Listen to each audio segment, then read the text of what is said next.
Hey, what's up, YouTube? Welcome back to the Knicks Cave. I'm Jan, and Nick Fan, your host, and let's get right into it. But before we get into it, I want you to do me one small favor. I want you to hit that like button. I definitely want you to subscribe, leave a comment. If you want to know when the next video going to drop, hit the notification bell. All right, let's get into it. Y'all see it. The Utah Jazz are willing to listen to calls for Donovan Mitchell. And the first thing I want to say to my viewers is that I apologize. I'm gonna be honest. I apologize. I know on several videos you heard me come out and say, why would the Jazz trade Donovan Mitchell? Put it like this: I just didn't think it could happen. Now we're hearing reports. Tony Jones actually tweeted out that the Knicks would be one of the first teams, actually really not one of the first teams, but will probably be the most aggressive team to go after Donovan Mitchell. Does he make our team better offensively? I think so. What will we have to give up? I'll talk about that a little bit down the line. But right now, like I said, I'm pretty sure you came across a few videos right now already. People talking about this scenario. What if? Right now, I'm gonna be honest with you. I do think the New York Knicks have a chance of getting Donovan Mitchell, especially after that Rudy Gobert trade. It seemed like the Utah Jazz are in full-blown rebuild mode right now. So anything is possible. Matter of fact, they wouldn't, if it wasn't possible, they would not be listening to phone calls. I heard a rumor Dwayne Wade really want the Heat to go out to get him. I mean, the Heat, if you think about it, they have the young assets as players that could be attractive to Utah Jazz. But the Knicks have, not only do the Knicks have some young players, we have draft picks, which I know the Jazz is going to be looking for, because like I said, they are in a rebuilding mode. When that Gobert deal, how can I say that Gobert deal? They got a nice haul. They got back in that. They landed Malik Beasley, Patrick Beverly, Jarrett Vanderbilt. This name is a little tricky for me. Leandro Bermalo, and they got the 22nd pick in this year's draft, Walker Kessler, and they got 3 unprotected picks in 2023, 2025, and 2027. The Knicks have a plethora of picks right now that we acquire from. Let me look over here before I start running off my mouth. Different mouse. Let's go ahead. Excuse me.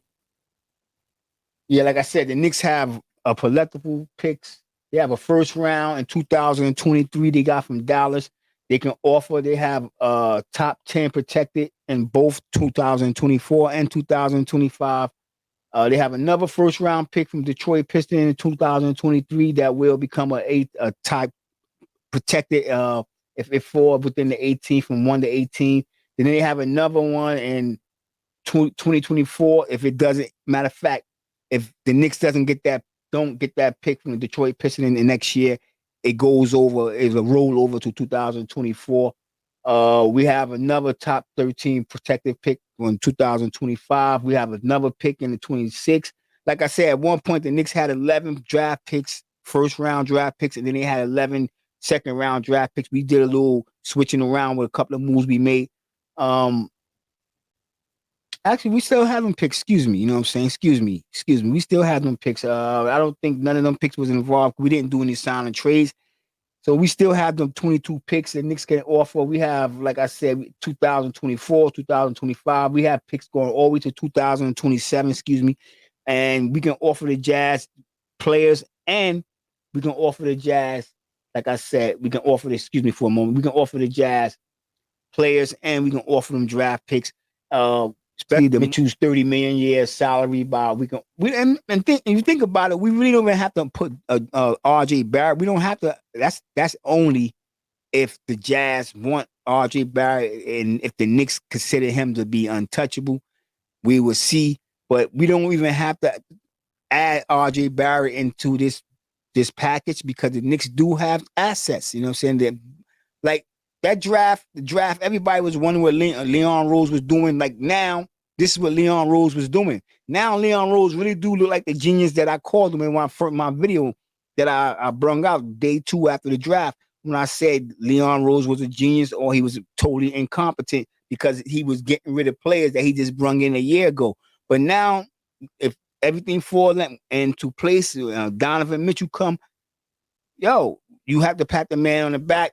We still have these tampering charges coming towards us. I don't understand how the Knicks get hit with a tamper charge. I know people talking about Jalen Brunson, this, that, but Jalen Brunson's father is a very good friend of Tom Thibodeau. He worked for Tom Thibodeau on several teams. He's now assistant coach with the New York Knicks.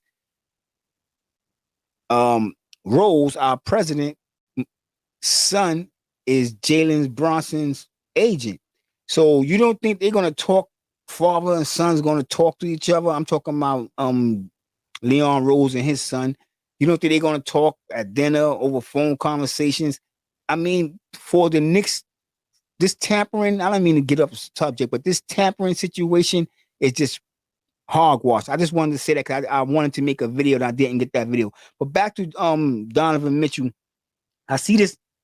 I mean, I could see it happen like Wojnarowski, for those that don't know, he actually reported that the price will be steep. And like I said, they got a haul for Gobert. Donovan Mitchell is 25 years old, 5 years younger than Gobert. Gobert is 30 years old. And he's a 3-time All-Star, Donovan Mitchell, that is.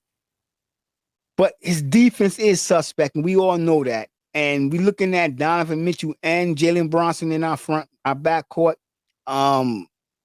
They both 6 feet, 6'1". I mean, it's just, I don't know, to be honest with you, like, I don't really know how that was going to work out, but what I do know is that Donovan Mitchell is a very, very explosive offensive player. Then we have Jalen Rose. The Knicks, we should make the playoffs. We should make the playoffs if we can get Donovan Mitchell. We should make the playoffs if we don't get Donovan Mitchell. I like the squad that we got. And it was funny because if we go out and get Donovan Mitchell, we might wind up losing Quentin Grimes or maybe McBride or maybe Jericho Sims. One of our young assets, one of our young draft players, we might wind up losing. I doubt it would be Kills because I'm going to be honest, I watched Summer League with Kills and I'm going to make a video about it, but Kills is going to be a bench player. I think Kills might be in the G League to start the season off, down with the Westchester Knicks. But this right here is intriguing, interesting. I'm going to be honest with you. Once again, I apologize because y'all, like I said, I had made countless videos, and I would say not countless, but I had made a few videos, and I had basically said we had no chance of getting Donovan Mitchell. Now it looks like Donovan Mitchell will fall into the New York Knicks' lap if we can put together a package that Utah Jazz would like. And I think out of every team in the NBA right now, the Knicks have the assets to do it. Miami probably go make a move. They probably want to offer Alabama, if I'm pronouncing his name right. But I think the Jazz were going to go in a different direction because, like I said, the Jazz is going to be in a rebuilding, or they are. If they are in rebuilding, even without trading, in my opinion, without trading Donovan Mitchell, once they got rid of Rudy Gobert, they're in rebuild mode. And if we can get Donovan Mitchell, I can see us making the playoffs.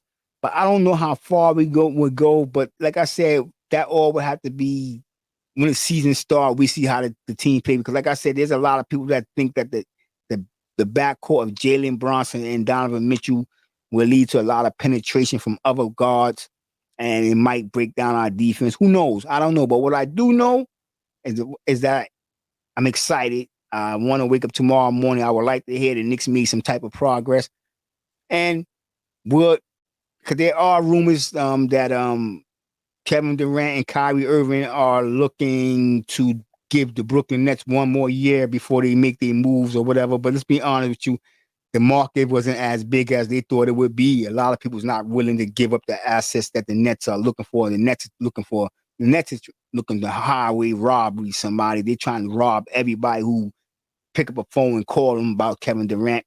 Like I said, Kevin the Drifter, that's my new name for Kevin Durant, especially if he leaves he leaves the Brooklyn Nets for another team in a trade. He's a drifter. You know what I'm saying? And people are going to say that he's the best player in the league. I'm going to tell you like this. Nah, you build on you. You got to be the man to be the best player. You can have the greatest skill sets, but you're not the man. You keep going to other people's house and being a guest. You could have stayed in OKC, Kevin the Drifter, Durant, and built your home there. Y'all probably would have had a championship, but you was too impatient. But this move right here, I think the Knicks should make. I don't know the future. I'm not a psychic, but what I do know is a lot of Knicks fans will be excited. This would turn our team around. Defensively, I'm a little suspect. I'm gonna be honest with you, especially if we still have Julius Randle on the team. Rick Bronson, Jalen Bronson, and Donovan Mitchell. I don't know. Mitchell Robinson's a good defensive anchor back there. I don't know. You know what I'm saying? RJ Barrett is a capable and a good defensive player.